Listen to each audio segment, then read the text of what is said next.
Hello YouTube fam. Welcome back to our channel. In this channel, we will be discussing various topics in the exciting world of AI, machine learning, and computer vision. Our content is crafted by our awesome human team, but here's the magic. It's finely tuned and optimized by our AI wizards, bringing you top-notch information. And guess what? The presentation is delivered to you by our AI hosts and voiced by our incredible AI avatars. Let's get started.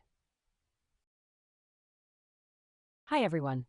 In today's video, we're going to explore something super useful for building AI-powered apps. It's called the Model Context Protocol, or MCP. So what is MCP? Put simply, MCP is an open protocol that makes it easier for AI models like Claude to connect to real-world tools and data. Instead of writing custom code for every integration, MCP gives you a standard way to plug your model into APIs, local files, databases, and more. This protocol was introduced by Anthropic, the team behind Claude, as a way to simplify how language models interact with external systems. Think of it like a universal adapter.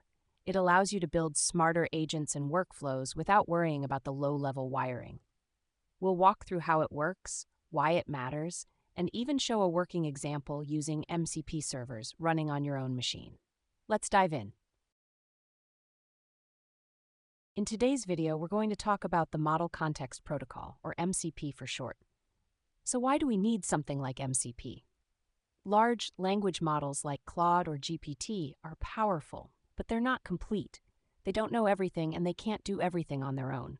When it comes to getting live data or performing real-world tasks, they often need help from external tools, things like search engines, finance APIs, weather services, or internal databases. The problem is, connecting all these tools to your model is usually messy and inconsistent.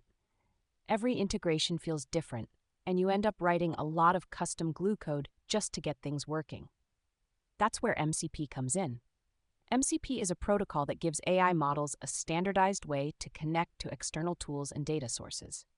Instead of building every integration from scratch, you use MCP as a common interface, like a universal connector. You can think of it a few different ways. Like a power outlet, any tool can plug in and just work. Like an App Store API, tools follow the same rules so the model can access them easily. Like an interpreter, it helps the model speak the language of each tool.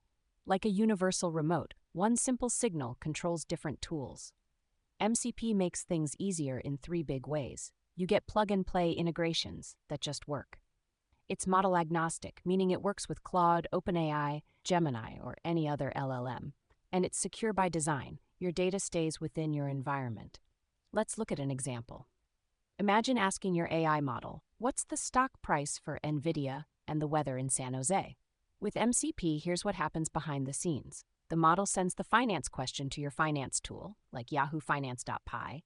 It sends the weather question to your weather tool, like weather.py. Both tools return their answers, and the model combines them into a single response, just like a real assistant. Now let's quickly look at how the architecture works. MCP follows a simple client-server structure. You have a central app called the host that connects to multiple servers using a common protocol. In your case, Claude Desktop is the host. When you ask a question like, what's the weather in San Jose and the stock price of NVIDIA? Claude sends the weather part to your weather.py server, sends the finance part to your yahoofinance.py server, combines both responses and gives you a complete answer. You didn't have to build a giant application. You just created two small focused MCP servers. Here's a quick summary of the key components. The MCP host is the main app that routes questions, like Claude Desktop. The MCP client handles the connection to each server. The MCP server is a lightweight script that handles one specific job, like weather or finance. Local data sources are files, databases, or services on your computer. Remote services are APIs out on the internet that your servers can talk to. And that's the beauty of MCP. It makes building AI-powered tools simple, modular, and scalable. Let's move on to how you can build one yourself. Thanks to Anthropic and the MCP team, we'll be using a few code samples and examples from modelcontextprotocol.io. Just a quick courtesy note, we're truly grateful to the team for making this public. Some of the code we're using comes directly from the examples on their site, and we've also adapted ideas and structure from their documentation.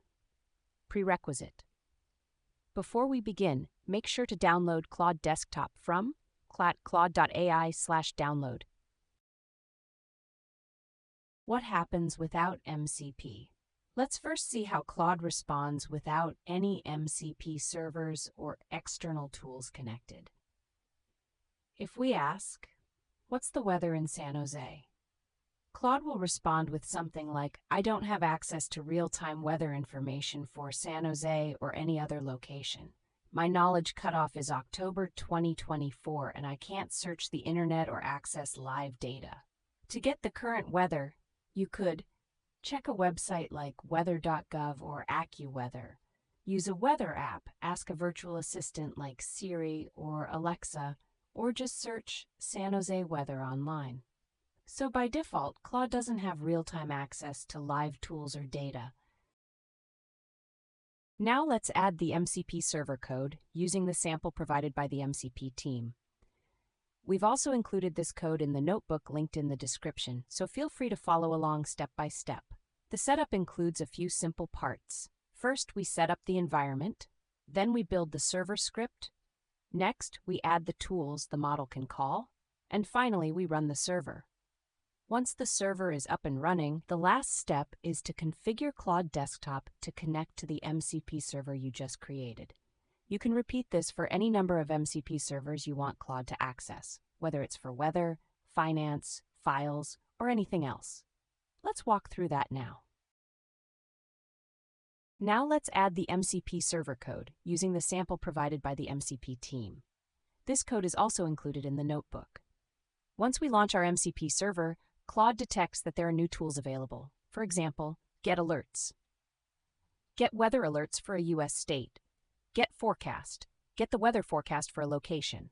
Thanks to Model Context Protocol, Claude can now call these tools through your local servers safely and securely. Asking again, "What's the weather in San Jose?" Now if we ask Claude the same question, "What's the weather in San Jose?" it pauses for a second. Then it responds with, "I can use a tool to get the weather. Would you like to allow access to the local weather tool?" We allow it. And behind the scenes, Claude sends a request to the local weather server. The tool executes, fetches the live forecast, and returns the raw data. Claude then takes that raw data and translates it into a natural human-friendly summary, like, "Today's forecast in San Jose is sunny with a high of 72 degrees Fahrenheit. Tonight will be partly cloudy. Tomorrow looks similar with mild temperatures." Let's peek behind the scenes. If we look at the actual tool call, we can see it used parameters like latitude, longitude. We didn't have to provide them. Claude figured it out on its own based on what it knows about San Jose.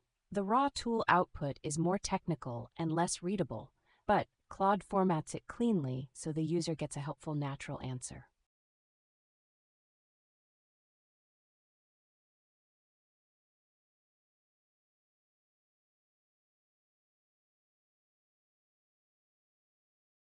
Let us see one more example for a finance tool. Let's first see how Claude responds without any MCP servers or external tools connected. If we ask, "What is NVIDIA stock price today?" Claude will respond with something like, "I don't have access to real-time stock market data, and my knowledge cutoff is October 2024, which means I don't have information about NVIDIA's stock price or April 17, 2025, today." To find the current stock price for NVIDIA, ticker symbol NVDA, you could 1. Check a financial website like Yahoo Finance, Google Finance, or MarketWatch. 2. Use a stock market app or your brokerage platform. 3. Search NVIDIA stock price in your web browser. Now let's add the Yahoo Finance MCP server code. Once we launch our MCP server, Claude detects that new tools are available. For example, Get Stock Price from server Yahoo Finance. Now if we ask, "What is NVIDIA's stock price today?" Claude starts thinking. It pauses for a moment. Then it says, "I can use a tool to get the stock price from Yahoo Finance. Would you like to allow access to the finance tool?" We allow it, and behind the scenes, Claude sends a request to the Finance API. The tool runs, fetches the latest stock data, and returns the raw results. Claude then takes that raw data and translates it into a natural, human-friendly summary, like the latest stock price for NVIDIA NVDA is $101.49 as of today, April 17th, 2025. Keep in mind that stock prices fluctuate throughout the trading day, so this represents the most recent available price at the time of your request. Let's peek behind the scenes. If we look at the actual tool call, we can see it used a parameter like stock symbol. The raw tool output is more technical and less readable, but Claude formats it cleanly, so the user gets a helpful, natural answer. Thanks for watching. Stay tuned for more exciting adventures in the world of AI and machine learning.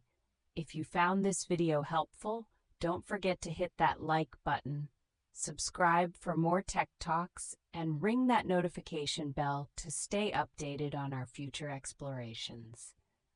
Until next time, happy coding and keep the curiosity alive. Thanks for watching.